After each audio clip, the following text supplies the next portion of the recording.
Hello and welcome to this week's 2-minute drill. We're going to be a little bit longer than usual today, but for a very good reason, because we're joined by a very special guest, Governor Bruce Rauner, who's agreed to answer some questions for us today. So we're honored to be here in your office. Thank you, Governor. Todd, thanks for joining us today, and thank you for your leadership of the Chamber. Thank you to all the members of the Chamber. Thank you for being strong advocates for our business community. Thank you for being job creators in the state of Illinois and advocating for policies to support strong economic growth and long-term balanced budgets. We appreciate you very much. Well, thanks very much. Let's go ahead and jump right in. The House Democrats leadership had a press conference just this morning, wrapped up about an hour ago. They have talked about a willingness to talk about items that are very important to economic growth in the state of Illinois, and also saying they're willing to work with you.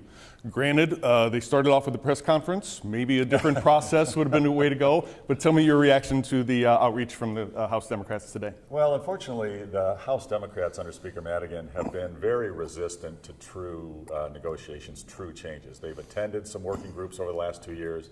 The Speaker has said that he's open to discussions for the last 2 years. But in the end, there's always been delay and stonewalling. So we don't regard that as a particularly sincere outreach.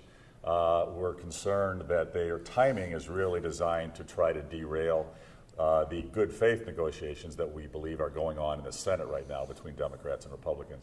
So we're very focused on the Senate, trying to get a truly balanced budget along with structural changes to make our economy more competitive, to help your members and all the businesses grow more jobs in the state, get the regulatory burden more fair and balanced, especially in workers' comp, and cut some of the regulatory red tape. We also want to get a handle on our property taxes. We got the highest taxes, as your members well know, in America. We need to freeze our taxes, get more local control of if and when the taxes go up in the future, and also get more streamlined government consolidation so we can bring down the cost of government and shrink our property tax burden. So here at the State House, we have seen in the past, while we hope for a more constructive conversation, I know you'd love to sit down and hammer out a good deal with the Speaker, but if the past is perhaps prologue, we've seen the House Democrats in particular pass a budget that they agree upon, send it over to the Senate, and literally leave town. Mm-hmm. Can you give any indication on what would happen if that is how it plays out again? Well, so the House, under Speaker Madigan, the Democrats passed a $7 billion out-of-balance spending plan a year ago and left town. The Senate Democrats refused to accept that, so there was no budget done whatsoever.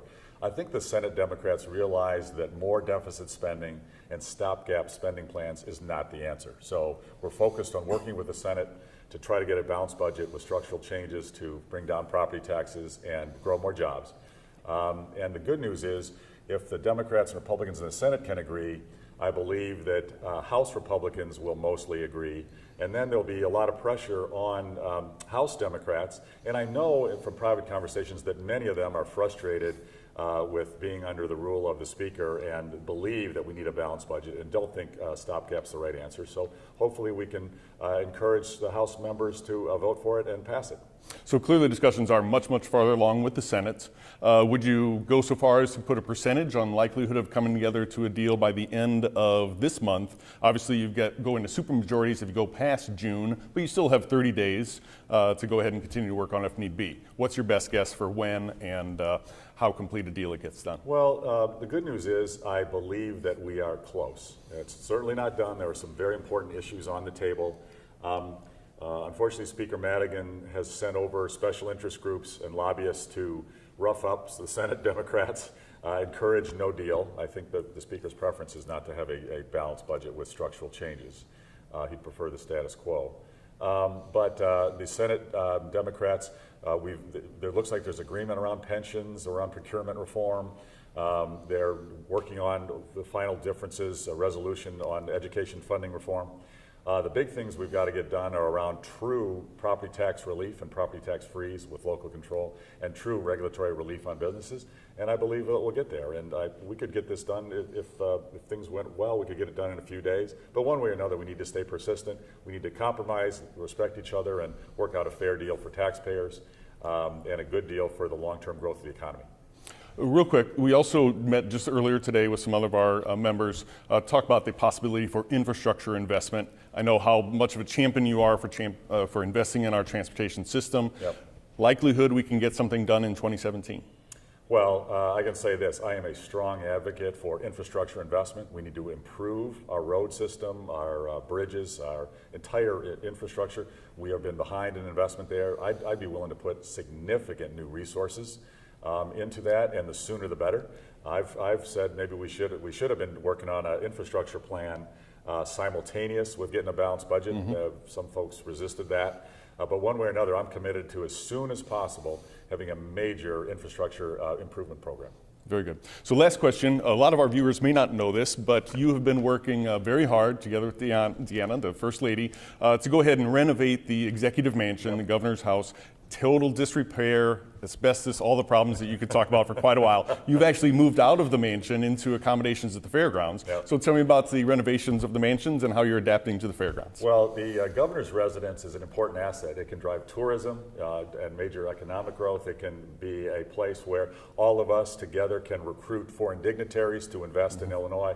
We can bring companies and CEOs to entertain them there. We need to restore it. It's been allowed to deteriorate now for decades.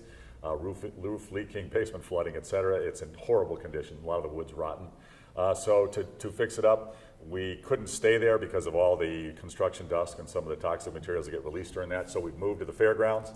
We're going to be there for about a year. We've raised over $14 million so far. We don't want taxpayers to have to pay for any of this renovation.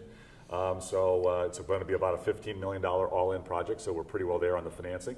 And we're looking forward to coming back into the mansion about a year from now and celebrating the bicentennial, the 200th birthday for the state of Illinois, and driving major tourism and economic growth in the future through tourism here in Springfield. Great point.